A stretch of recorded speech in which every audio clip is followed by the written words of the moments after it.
Okay lang naman po, masaya po.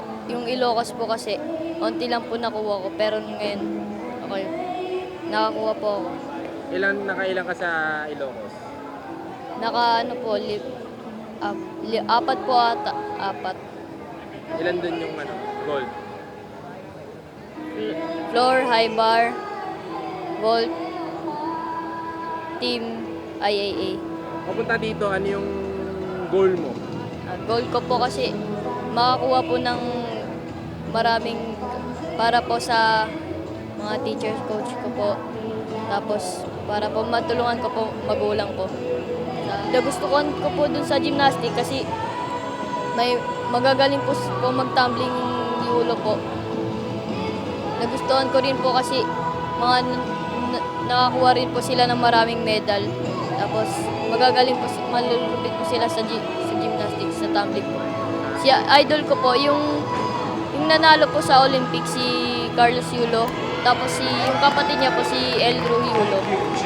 Namangha po kasi ako sa kanya dahil sa mga tumblings niya po. Tingin mo, kaya mong marating yung mga narating nila? Opo. Anong tingin mo kailangan mong gawin para magawa yun? Magsikap lang po sa training, tumunod po lagi sa coach, and magpasalamat po lagi sa Panginoon po.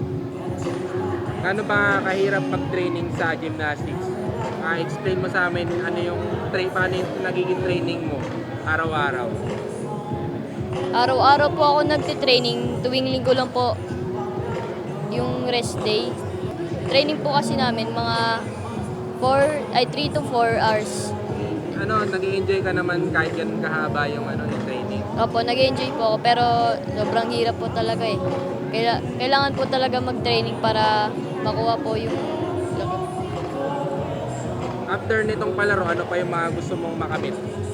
Maging national team po, kagaya po nila Kuya Eldro po. Gano'ng katagal pa tingin mo ikaw magiging national team? Gano'ng kabilis? Matagal pa po. Marami pa pong kainigas. Ano?